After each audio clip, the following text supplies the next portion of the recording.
Hello बच्चों। तो twelfth के अंदर अगर अपन बात करें तो विद्युत परिपथ है सर इलेक्ट्रिक सर्किट। अब काफ़ी बच्चों को विद्युत परिपथ को सॉल्व करने में समस्याएं आती है। ठीक है, कैसे पहचानेंगे कि सीरीज कॉम्बिनेशन है, कैसे पहचानेंगे पैरेलल कॉम्बिनेशन है। ठीक है, इन समस्याओं के निदान के लिए स्पेशली सर्किट को सॉल्व करने के लिए ये वीडियो बना रहे हैं हम।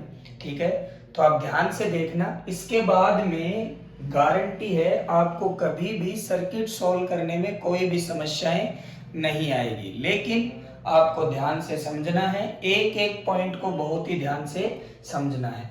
हम दो प्रकार के सर्किट की एनालिसिस करते हैं। एक तो हमारे पास होते हैं रेजिस्टेंस सर्किट। एक तो कौन से सर्किट होते हैं? Resistance circuit. ठीक है, एक हमारे पास होते हैं कैपेसिटर सर्किट। ये दो हमारे पास पेपर के अंदर आते हैं, एक रेजिस्टेंस सर्किट और एक कैपेसिटर सर्किट। और ये दोनों ऐसे टॉपिक है जो बोर्ड में, नीट में, जेई मेन में, जेई एडवांस में, बिट्स में, वीआईटी में, जितने भी इंजीनियरिंग या डॉक्टर के लिए जो इंडिया लेवल पे जो एग्जाम होते हैं, ठीक है, उन सभी के अंदर इंपॉर्टेंट रोल प्ले करते हैं। ठीक है, तो जो हमारा रेजिस्टेंस है, ठीक है, हम दो प्रकार के सर्किट का एनालिसिस करेंगे, एक रेजिस्टेंस सर्किट और एक कैपेसिटर सर्किट। ओके बेटा, are you getting my point? ठीक है, अब रेजिस्टेंस की बात करेंगे तो रेजिस्टेंस हमारे पास ये है। ठीक है, एक तो ये कॉम्बिनेशन हो सकता है और एक हमारे पास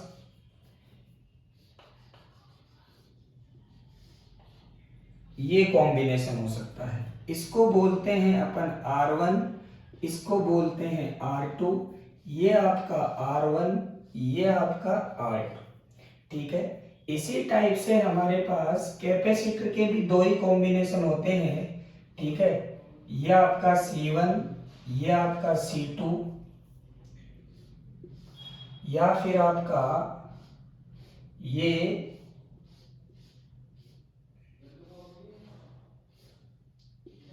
C1 और ये C2। ठीक है, अब इस कॉम्बिनेशन में ये है आपकी करंट I, इस कॉम्बिनेशन में ये है आपकी करंट I। अब इधर मान लो इसके अंदर करंट जा रही है I1, इसके अंदर करंट जा रही है I2। ठीक है, अब जब अपन कैपेसिटर की बात करते हैं तो कैपेसिटर एक चार्ज स्टोरिंग डिवाइस है। जो आपका फंडामेंटल वर्क होता है कैपेसिटर का, वो होता है चार्ज की फॉर्म में एनर्जी को स्टोर करना।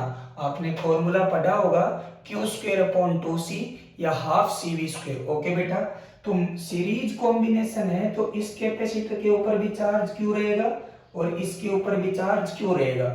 और पैरेलल में ये Q1 है और ये Q2 है। तो आपने दो नाम अपन पढ़ते हैं रेजिस्टेंस के अंदर, एक तो वोल्टेज और एक करंट। क्या पढ़ते हैं? एक तो वोल्टेज और एक करंट। ध्यान से समझ लेना बेटा, यही आपकी नेसेसरी फंडामेंटल टूल है। ठीक है, वोल्टेज और करंट। अब एक ट्रिक मैं आपको बता रहा हूं जिसकी सहूलियत से आपको ये हमेशा याद रहेगा। वोल्टेज और करंट, मान दोनों का अलग अलग नाम लो, एक वोल्टेज और एक करंट। इसी टाइप से हम नाम लेते हैं, एक तो आपका सीरीज और एक आपका पैरेलल। एक आपका सीरीज और एक आपका पैरेलल। तो वोल्टेज जब आप नाम लेते हो तो हमें फीलिंग आती है जेंट्स की, सही बात है। इसी टाइप से सीरीज और पैरेलल में जब आप नाम लोगे तो सीरीज में फीलिंग आती है लेडीज की, ठीक है, और पैरेलल में किसके नाम की फीलिंग आती है? जेंट्स की। सीरीज किसका नाम लग रहा है? जैसे कोई लड़की का नाम है, ठीक है, और पैरेलल किसका नाम लग रहा है? जैसे कोई लड़के का नाम है। इसी प्रकार वोल्टेज किसका नाम है? कोई लड़के का। और करंट किसका नाम है? कोई लड़की का।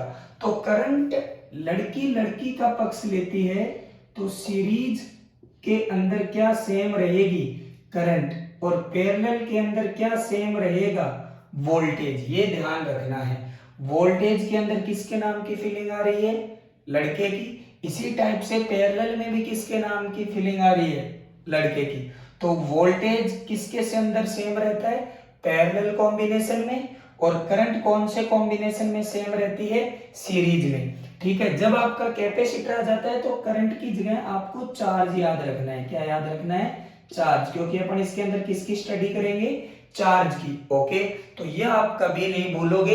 एक तरफ आप लिखो वोल्टेज, एक तरफ लिखो करंट, एक तरफ लिखो सीरीज, एक तरफ लिखो पैरेलल। लड़का लड़के की पक्ष लेगा, लड़की लड़की की पक्ष लेगी। तो वोल्टेज और करंट में लड़का कौन है? वोल्टेज, और लड़की कौन है? करंट। और सीरीज और पैरेलल में लड़की कौन है? सीरीज, और लड़का कौन है? पैरेलल। तो करंट क्या है? लड़की, इधर सीरीज भी क्या है? लड़की। तो ये दोनों एक साइड हो जाएंगे। वोल्टेज क्या है? लड़का, ठीक है, और आपका पैरेलल क्या है? लड़का। तो ये भी, तो पैरेलल के अंदर वोल्टेज सेम रहता है और सीरीज के अंदर करंट सेम रहती है। अगर अपन कैपेसिटर की बात कर रहे हैं तो करंट की तरह बिहेव कौन करेगा? चार्ज। ओके बेटा, ये आपको बहुत ही अच्छे तरीके से बात ध्यान में रखनी है। आई होप आपको समझ में आ गया होगा। अब आप कभी नहीं भूलोगे अगर इस तरीके से याद रखोगे, नहीं तो बहुत सारे बच्चे इसी के अंदर ही बहुत बड़ी बड़ी गलतियां करते हैं और उनके इसी वजह से न्यूमेरिकल गलत हो जाते हैं। सीरीज के अंदर जो आपका कैपेसिटी आर इक्विवेलेंट होता है रेजिस्टेंस का, वो होता है R1 प्लस R2। कितना होता है? R1 plus R2। और पैरेलल के अंदर जो हमारा R इक्विवेलेंट होता है, ठीक है, दो के रेजिस्टेंस का, वो आप डायरेक्ट ध्यान रखिए R1 R2 upon R1 plus R2। वैसे आप इसको क्या लिख सकते हो? 1 upon R1 plus 1 upon R2। लेकिन आप डायरेक्ट ध्यान रखिए सीरीज के अंदर R1 प्लस R2 और पैरेलल में R1 R2 upon R1 plus R2। इसी टाइप से कैपेसिटर के अंदर जो आपका पैरेलल सीरीज कॉम्बिनेशन होता है C1 C2 अपॉन में C1 प्लस C2, और जो पैरेलल कॉम्बिनेशन होता है वो होता है C1 प्लस C2। ओके बेटा, तो जो काम रेजिस्टेंस में सीरीज में होता है वैसा एडिशन कैपेसिटर में पैरेलल में होता है, और जैसा एडिशन रेजिस्टेंस में पैरेलल में होता है वैसा एडिशन कैपेसिटर में सीरीज में होता है। ओके, कैपेसिटर का सीरीज, रेजिस्टेंस का पैरेलल, रेजिस्टेंस का पैरेलल, कैपेसिटर का सीरीज, रेजिस्टेंस का सीरीज, कैपेसिटर का पैरेलल। याद रहेगा आपको दोनों। आई होप अब आप कभी नहीं भूलोगे कि जो काम, जो एडिशन का फॉर्मूला हमें रेजिस्टेंस के लिए सीरीज में लगाना है वही कैपेसिटर के लिए किस में लगाना है? पैरेलल में। इसी प्रकार जो फॉर्मूला हमें रेजिस्टेंस में पैरेलल में लगाना है वही फॉर्मूला हमें कैपेसिटर में कहाँ लगाना है? सीरीज में। ओके बेटा, अब ये बात आपको समझ में आ गई होगी। अब हम बात करते हैं इनके न्यूमेरिकल्स को सोल्व करने की। ठीक है, तो न्यूमेरिकल्स को सोल्व करने के लिए आपको बहुत ही ध्यान से काम करना पड़ेगा, क्योंकि कभी कभी तो हमारे पास ऐसे सर्किट आ जाते हैं जब हम डायरेक्ट सीरीज और पैरेलल बता देते हैं। जस्ट फॉर एन एग्जांपल मैं आपको ऐसा सर्किट दे देता हूं, जैसे ये आपको मैंने दे दिया,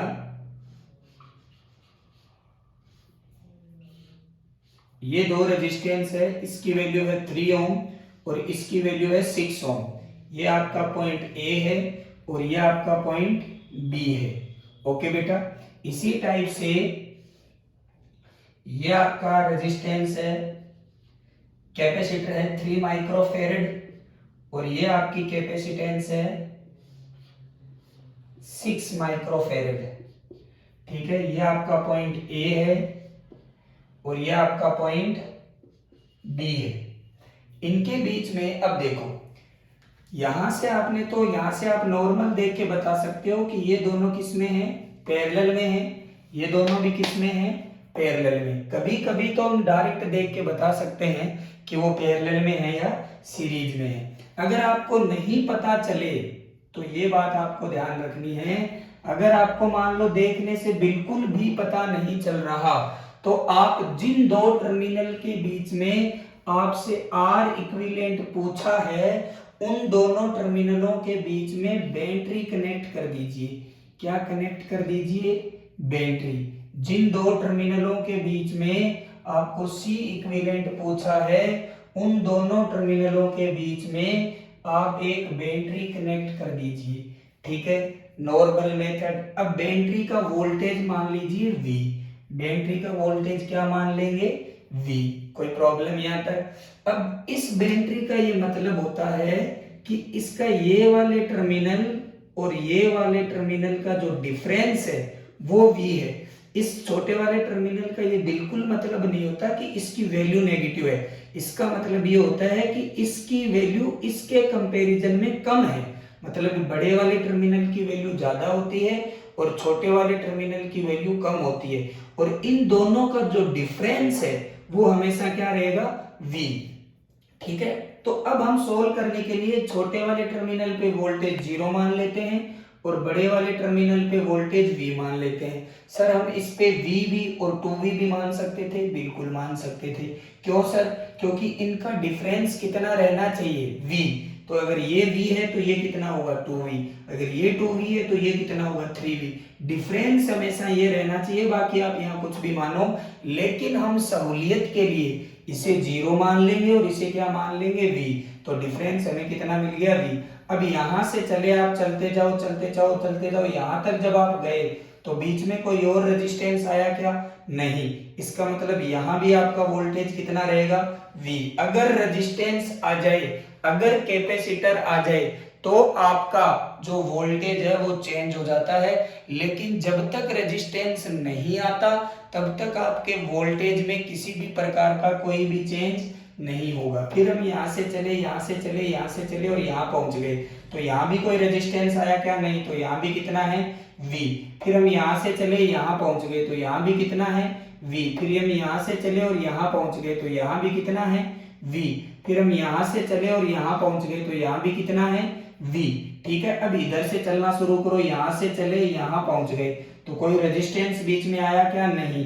तो यहाँ कितना रहेगा, 0। फिर हम यहाँ से चले और यहाँ से चले और यहाँ पहुंच गए, तो यहाँ भी कितना रहेगा, 0। फिर हम इससे आगे बढ़े तो यहाँ भी 0। फिर हम इधर चले तो यहाँ भी 0।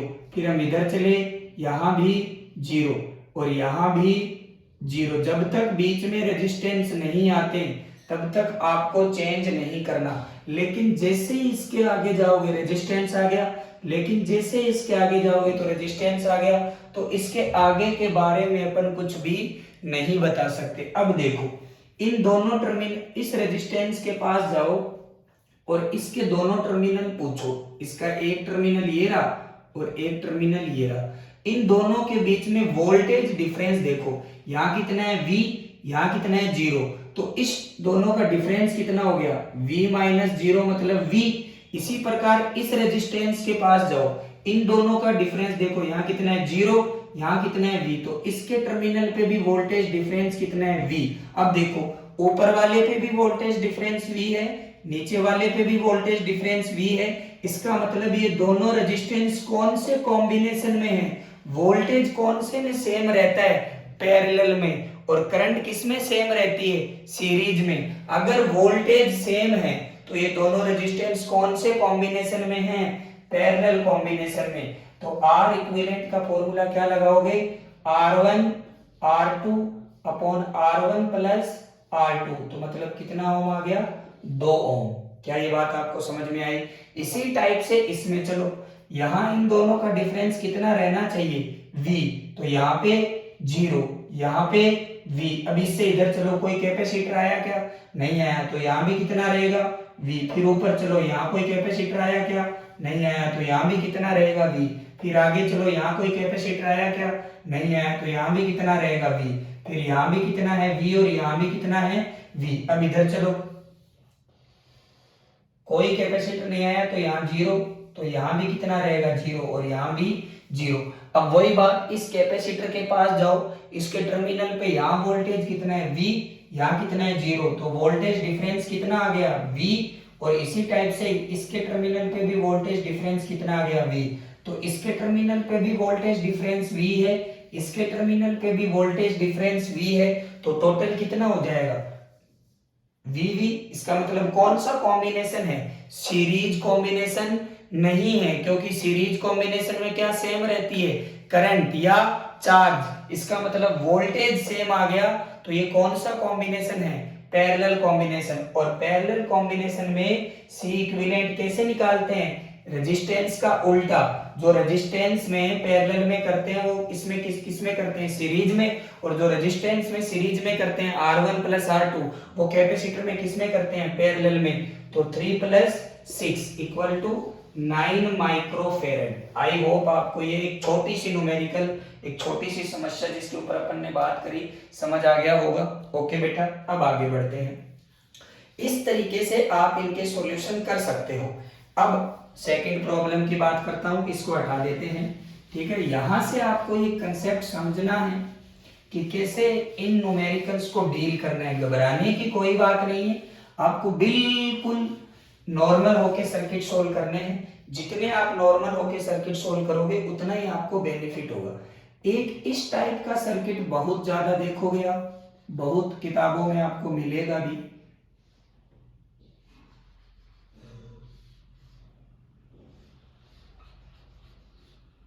या तो ऐसा आपको रेजिस्टेंस में मिल सकता है बेटा, ये आर, ये आर, ये आर, ये आर, ये आर, ठीक है। इसी टाइप से आपको कैपेसिटर में भी मिल सकता है, क्योंकि न्यूमेरिकल किसी भी टाइप के आ सकते हैं, इसमें कोई वो है नहीं कि इसी टाइप का पूछा जाएगा। पेपर के बारे में किसी को कुछ पता नहीं है कि जिस समय एग्जामिनर पेपर बना रहा है उनकी थिंकिंग क्या होगी, ठीक है।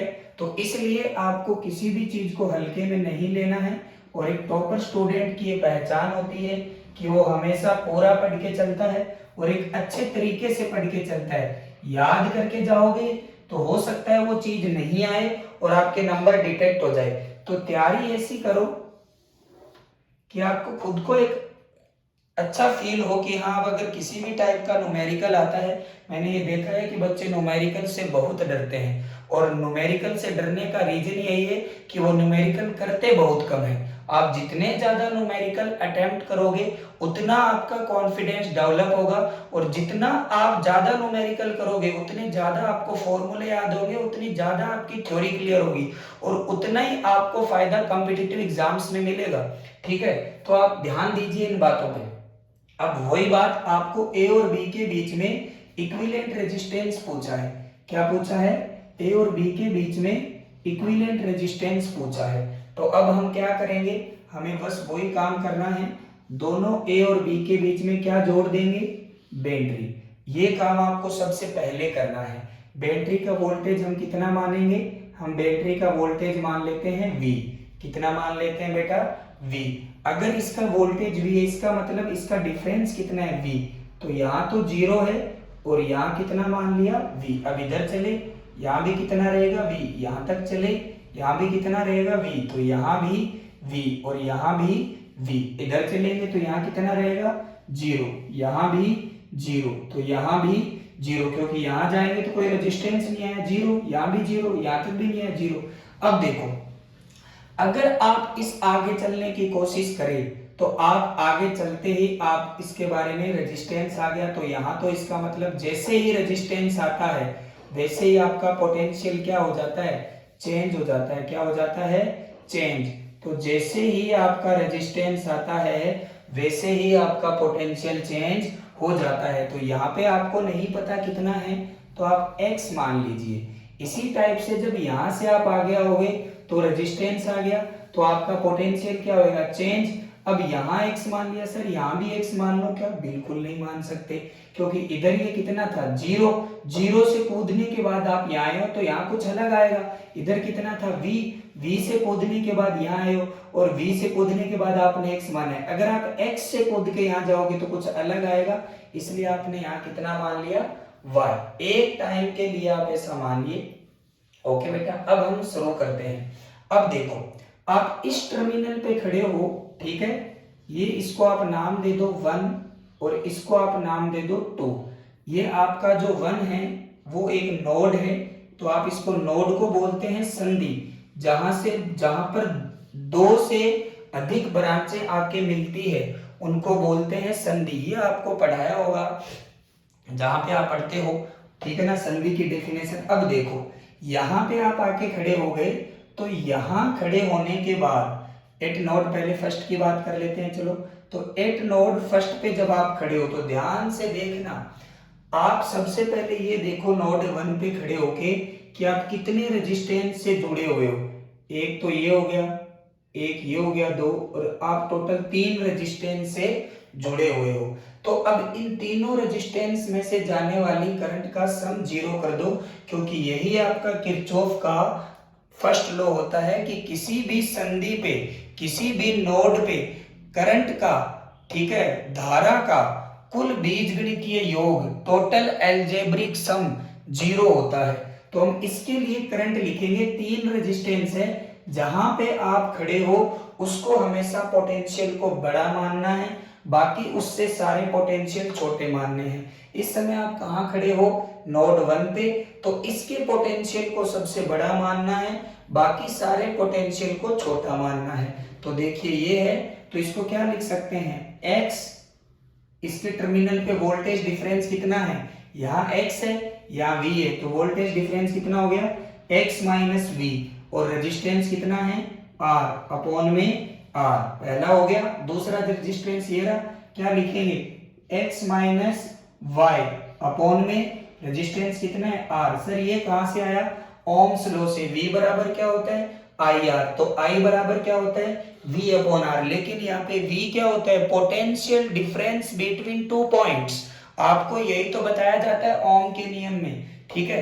तो इसी टाइप से अपन लिख रहे हैं, इसकी 3 रेजिस्टेंस है, ध्यान से देखना, पहला रेजिस्टेंस ये वाला है, दूसरा रेजिस्टेंस ये वाला है, और तीसरा रेजिस्टेंस ये वाला है। 3 दिख गए। तो पहले इसके सिरों के ऊपर, इसके एंड्स पे टोटल पोटेंशियल डिफरेंस कितना है, यहाँ पे x है, जहां पे खड़े हो उसको हमेशा बड़ा मानना है, तो यहाँ पे x है, यहाँ पे कितना है v, तो डिफरेंस कितना हो गया, x माइनस वी, और रेजिस्टेंस कितना है r। ओके, यहाँ पे x है, इसका यहाँ पे कितना है y, तो इसके टर्मिनल पर कितना है x माइनस वाई, और रेजिस्टेंस कितना है r। इसी टाइप से इसके टर्मिनल पे लिखेंगे तो यहाँ कितना है x, यहाँ से आएगा x, और यहाँ कितना है 0, तो कितना हो गया x माइनस 0 अपॉन में r, और ये किसके बराबर कर देंगे, 0 के बराबर। यहां से आपकी इक्वेशन निकल के आएगी 3x minus y minus v equal to 0। तो ये आपकी आ गई पहली इक्वेशन, ठीक है। इसी टाइप से अब आप कौन से नोड पे चलोगे, सेकंड पे, एट नोड 2। कहां चलेंगे, एट नोड 2। तो वही बात, नोड 2 पे जाओगे तो अकॉर्डिंग टू किरचॉफ लॉ, किसी भी संधि बिंदु पे, किसी भी नोड पे धारा का कुल बीजगणितीय योग कितना होता है, 0। तो यहां खड़े हो जाओ, ठीक है। पहले इससे देखो कितने रेजिस्टेंस जुड़े हैं, 1 2, और इस नोड से टोटल कितने जुड़े हैं, 3। तो पद भी कितने आते हैं, जितने रेजिस्टेंस जुड़े होते हैं उतने ही पद आते हैं, ठीक है। तो इसके लिए लिखो पहले इस रेजिस्टेंस पे, तो y माइनस 0 अपॉन r, इसका काम हो गया। अब किसके लिखोगे, इसका क्या लिखोगे, y minus x upon r। जिस रेजिस्टेंस पे खड़े हो उसको हमेशा क्या मानना है, उसके पोटेंशियल को बड़ा, ठीक है। और तीसरा रेजिस्टेंस ये रहा, तो क्या लिखोगे, y माइनस वी अपॉन में r बराबर 0। यहां से आपकी इक्वेशन आएगी 3y minus x minus v equal to 0। ये आपकी इक्वेशन नंबर है सेकंड। इस इक्वेशन को आप क्या मान लोगे, फर्स्ट, और इस इक्वेशन को आपने क्या मान लिया, सेकंड, ठीक है।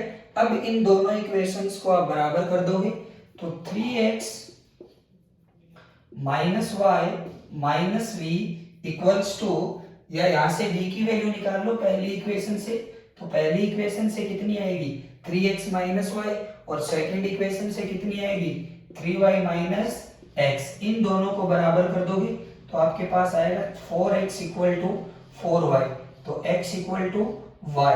इसका मतलब x और y दोनों बराबर है, या पहली इक्वेशन में रखोगे तो x की वैल्यू आएगी v/2, और यही वैल्यू किसकी है, y की। अब देखो x और y दोनों बराबर आ गए, ठीक है। x की वैल्यू भी कितनी आई है, v/2, और y की वैल्यू भी कितनी आई है, v/2। तो जिस वोल्टेज पर पोटेंशियल डिफरेंस, जिस रेजिस्टेंस पे पोटेंशियल डिफरेंस जीरो हो जाए, कभी भी सर्किट सोल्व करते समय किसी भी रेजिस्टेंस पे पोटेंशियल डिफरेंस, विभव में अंतर यहाँ कितना है V/2 और यहाँ भी कितना है V/2, तो इस रेजिस्टेंस पे पोटेंशियल डिफरेंस कितना हो गया जीरो। तो इस रेजिस्टेंस को आप हटा सकते हो और इसकी जगह एक सीधा तार बना सकते हो। ठीक है बेटा, अब जैसे ही सीधा तार बन गया तो आप इस पॉइंट को यहां से हटाइए और इस रेजिस्टेंस को आप इस तरीके से बना सकते हो, क्योंकि आपका बिंदु तो एक ही है। अब आपको दिख गया होगा ये दोनों किसमें पैरेलल में और ये दोनों भी किसमें पैरेलल में। तो दो जब रेजिस्टेंस आपके पैरेलल में होते हैं तो उनका नेट रेजिस्टेंस कितना आएगा R/2 और इसका भी R/2। ये आपको समझ में आ गया होगा। ठीक है, तो कितना हो जाएगा R/2। अब देखो ये आपका इसका नेट रेजिस्टेंस कितना आया है, क्योंकि ये दोनों पैरेलल में, पता कैसे चला, यहाँ पे पोटेंशियल कितने है V/2 और यहाँ कितने है V, तो इसके टर्मिनल पे कितना डिफरेंस हो गया V/2। यहाँ वोल्टेज कितना है V, यहाँ कितना है V/2, तो इसके टर्मिनल पे कितना डिफरेंस हो गया V/2। यहाँ वोल्टेज कितना है V/2, यहाँ कितना है 0, तो इसके टर्मिनल पे डिफरेंस V/2 और इसके टर्मिनल पे भी डिफरेंस V/2। ओके, तो इन सभी के टर्मिनल पे वोल्टेज डिफरेंस कितना है V/2। इसका मतलब ये सभी रेजिस्टेंस किसमें है पैरेलल में। किसमें है पैरेलल में। तो पहले इन दोनों को सोल्व कर लो तो R/2, फिर इन दोनों को सोल्व कर लेंगे तो ये भी आगे कितना आएगा R/2 और R/2 मिलके सीरीज में कितना बना देंगे R, तो इसका नेट रेजिस्टेंस कितना आ जाएगा R। ओके बेटा, अब देखो एक तो ये तरीका था, पूरा सोल्व करा हमने इस तरीके से आपको बताया। लेकिन कभी कभी हम मास्टर कहते हैं, जैसे बच्चे याद करवा देते हैं बच्चों को, ठीक है, कि आपका व्हीटस्टोन ब्रिज बन रहा है, जैसे मैंने अभी बताया, वो भी मैं कंडीशन आपको बता देता हूं।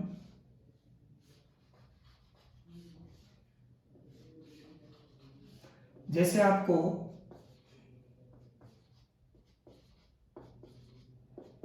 इसके लिए बोल देते हैं कि व्हीटस्टोन ब्रिज है, क्योंकि इन दोनों का रेशो और इन दोनों का रेशो बराबर है, तो इस बीच वाले रेजिस्टेंस को आप हटा सकते हो और सीधा वायर बना सकते हो। बिल्कुल बात सही है। लेकिन अगर ये ऐसा हो जाता तो R, 2R, 3R और 4R और बीच में दे देता हमें R, इस तरीके से अगर आपका हो जाए तो फिर ये व्हीटस्टोन ब्रिज नहीं है। अब आपको नॉर्मल मेथड लगाना पड़ेगा इसको देखने के लिए। क्या ये आपको बात समझ में आ गई? कोई दिक्कत बेटा? तो इस टाइप के क्वेश्चन जब आते हैं तो आपको इसी तरीके से दोनों टर्मिनल के बीच में क्या जोड़ना है, एक बैटरी जोड़नी है और उनको एक नॉर्मल अप्रोच से सोल्व करना है। ठीक है, जैसे आपको इसी टाइप से मान लो आपको इसके बारे में बात करनी है, तो आपको समझ में आ गया होगा। क्या लिखेंगे, ये आपका A है, ये आपका क्या है B। A और B के बीच में आपको R इक्विवेलेंट पूछा है, तो इन दोनों के बीच में हम क्या जोड़ देंगे, एक बैटरी जोड़ देंगे। ये सर हमने बैटरी जोड़ दी। यहाँ पे इसका वोल्टेज कितना है V, तो यहाँ पे कितना आएगा V, यहाँ 0, यहाँ से चले तो यहाँ भी V, यहाँ 0, ऊपर चलते जाएंगे तो यहाँ V, यहाँ 0, आगे बढ़ेंगे तो यहाँ भी V, यहाँ 0, यहाँ 0। अब ठीक है, अब देखो V से जैसे ही आगे बढ़े तो क्या आ गया कैपेसिटर, तो इसको मैंने क्या मान लिया X। इसी टाइप से 0 से जैसे ही आगे बढ़े क्या आ गया कैपेसिटर, तो क्या मान लिया Y। अब वही फॉर्मूला यहाँ लगा देना है। पहले इस नोड पे खड़े हो जाओ, कितने कैपेसिटर जुड़े हैं 1, 2 और 3। वहां पे क्या लिखते थे करंट, यहाँ क्या लिखेंगे चार्ज। चार्ज का कुल टोटल अलजेब्रिक सम क्या कर देंगे 0। अब चार्ज का फॉर्मूला होता है Q इक्वल टू CV। ये आपने अगर कैपेसिटर चैप्टर पढ़ा है तो उसमें आपको पढ़ाया होगा। अब देखो पहले इस कैपेसिटर पे चार्ज लिखो, इस वाले पे, तो इसके टर्मिनल पे वोल्टेज डिफरेंस कितना है, यहाँ कितना है X, यहाँ कितना है V, तो दोनों में डिफरेंस कितना है X माइनस V। ये तो वोल्टेज डिफरेंस हो गया। और कैपेसिटेंस कितनी है C, तो मल्टीप्लाई कर दो। प्लस इसके लिए लिखो इसके टर्मिनल पे वोल्टेज डिफरेंस कितना है, यहाँ कितना है X, यहाँ कितना है Y, तो वोल्टेज डिफरेंस कितना हो गया X माइनस Y। ठीक है, और किससे मल्टीप्लाई कर देंगे C से। अब इस कैपेसिटर पर वोल्टेज डिफरेंस देखो तो x माइनस 0 और कैपेसिटेंस कितनी है c, बराबर में क्या कर देंगे 0, c कॉमन लेके बाहर चली गई तो ये आ गया 3x minus y minus we बराबर 0। इसी टाइप से इसके लिए भी लिखोगे तो आपकी इक्वेशन आएगी वही बात, इस पे खड़े हो जाओ, कितने कैपेसिटर से जुड़ी है 1 2 और 3। ओके बेटा, तो इसके लिए लिखो पहले यहाँ पे कितना है y, यहाँ कितना है 0, तो डिफरेंस कितना हो गया y माइनस 0, किससे मल्टीप्लाई कर दोगे c से, ये चार्ज बन गया। इसके लिए लिखो y माइनस एक्स, किससे मल्टीप्लाई कर दोगे c से, यहाँ इसके लिए लिखो y माइनस v, किससे मल्टीप्लाई कर दोगे c से, क्या बन गया 0। यहाँ से कितना आ गया आपके पास 3y minus x minus v equal to 0। इन दोनों इक्वेशन को जब आप बराबर करोगे तो वही आएगा x equal to y equal to v by 2। अब देखो यहाँ x और y दोनों बराबर है तो इस बीच वाले रेजिस्टेंस को आप हटा सकते हो, और हटाने के बाद ये दोनों किस में है पैरेलल में, ये दोनों किस में है पैरेलल में, तो c और c पैरेलल में है तो 2c, c और c पैरेलल में है तो 2c, और फिर 2c और 2c दोनों किस में आ जाएंगे सीरीज में, तो ये कितना हो जाएगा 2c और 2c जब सीरीज में आएगा तो आपका आर सी इक्विवेलेंट कितना आ जाएगा c। इस तरीके से आपको न्यूमेरिकल करने हैं। आई होप आपको ये मेथड समझ आ रहा होगा, ठीक है। बहुत ही बारीकी से काम करना है, कभी कभी हमें बीच में से क्वेश्चन पूछ लेता है, जैसे अभी आगे और बताऊंगा मैं आपको।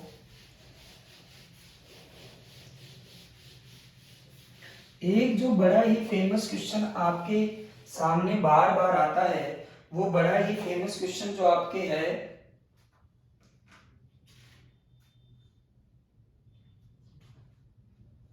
वो ध्यान से देखेंगे भाई। जो बड़ा क्वेश्चन आपके सामने आता है ये वाला, इसमें बच्चे बहुत डरते हैं।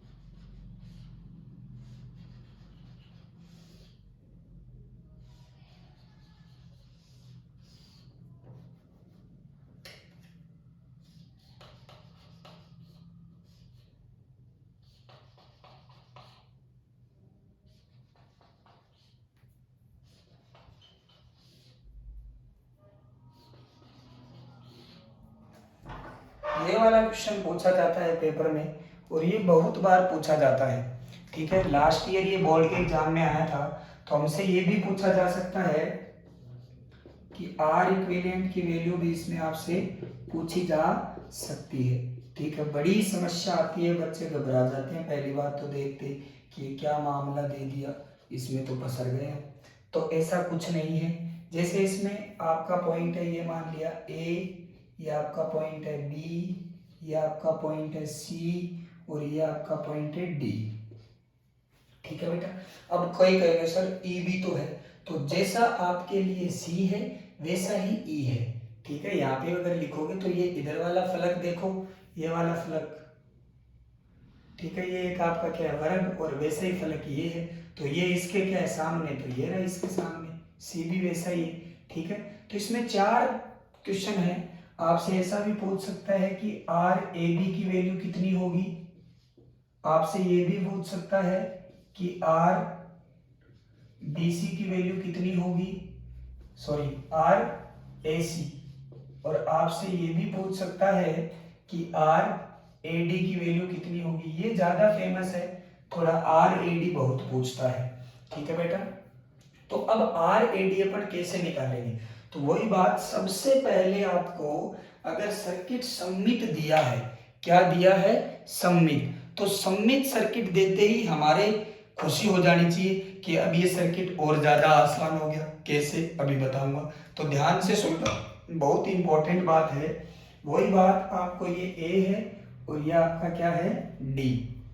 ये मेथड अगर आप सीख गए तो जिंदगी में समस्या नहीं आएगी सर्किट में। ए और डी के बीच में एक बैटरी जोड़ दीजिए, रटना कुछ भी नहीं है, सारी बातें समझनी है, समझोगे तो फायदे में रहोगे, रटोगे तो भूल जाओगे, और भूलते ही मामला बिखर जाएगा।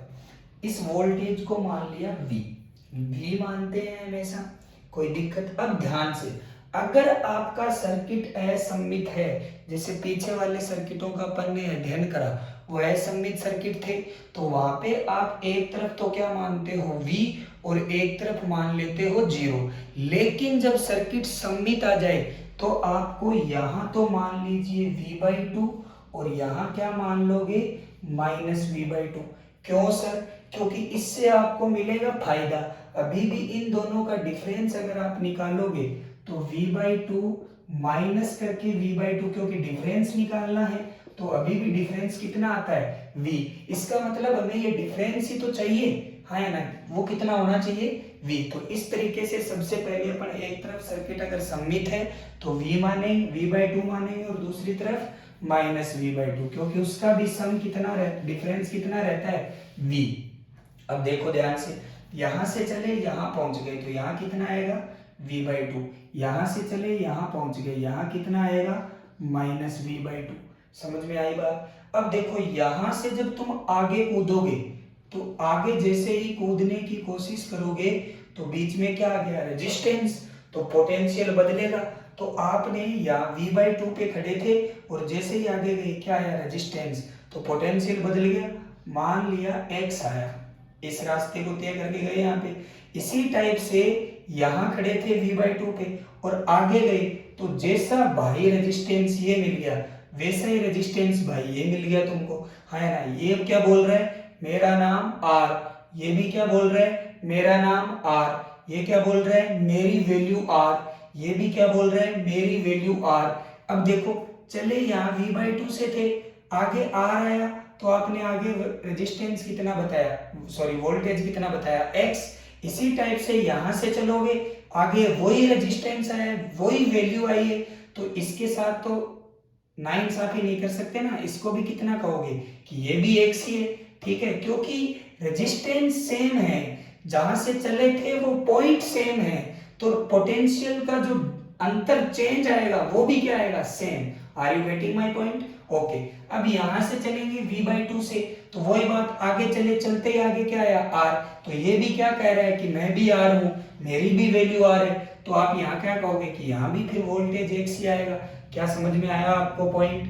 ठीक है, ध्यान से देखो, आपने यहाँ V/2 माना, यहाँ -V/2 माना। अब V/2 से आप आगे चले, आगे क्या आया R, तो R आते ही आप क्या कहोगे कि R की वजह से आपका पोटेंशियल चेंज होगा, चेंज होके वो पोटेंशियल X हो गया, हमें कोई समस्या नहीं है। फिर हम इससे चले तो हमने देखा कि जो इस भाई का नाम R है और इसकी वैल्यू भी R है, इसी टाइप से इस भाई का नाम भी क्या है R है और वैल्यू भी R है। तो अपन इसके अंदर नाइंसाफी भेदभाव तो करेंगे नहीं, अपन तो बिल्कुल सीधे मन के इंसान है, इसको भी कितने कहेंगे X की वैल्यू देंगे। इसी टाइप से यहां से चले V/2, आगे क्या आ गया R, तो आप इसके लिए भी क्या कहोगे कि तेरे आगे जाने के बाद भी पोटेंशियल कितना चेंज होके हो गया होगा X। Are you getting my point? Okay बेटा। अब इधर से चलो, यहां से चले तो रेजिस्टेंस आया क्या नहीं, तो -V/2, यहां से चलते गए यहाँ भी -V/2, यहाँ भी -V/2, तो यहाँ भी कितनी है -V/2।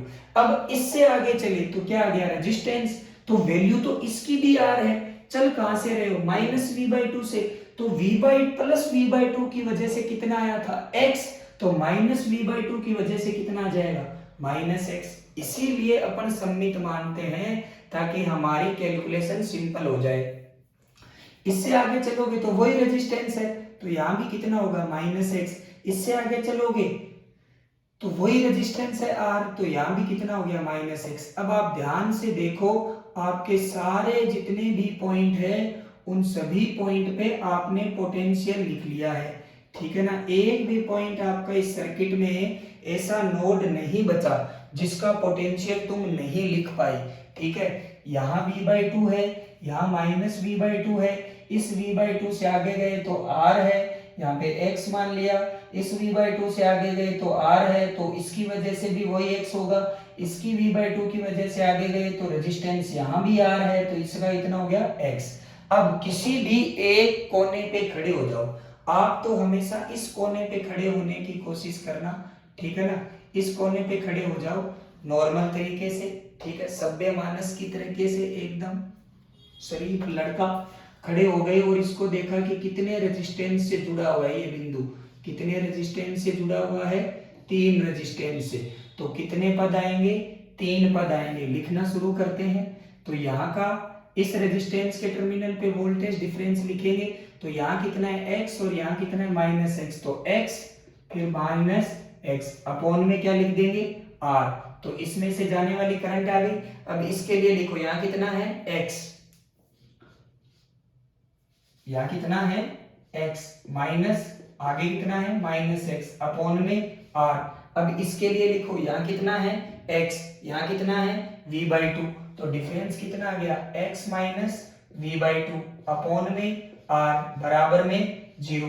कैपेसिटर में क्या हो जाएगा, केवल ये r की जगह 1/r है, क्योंकि कैपेसिटर रजिस्टर का उल्टा ही तो होता है एक टाइप से। तो उसमें c 1/r की जगह क्या लिख देंगे c।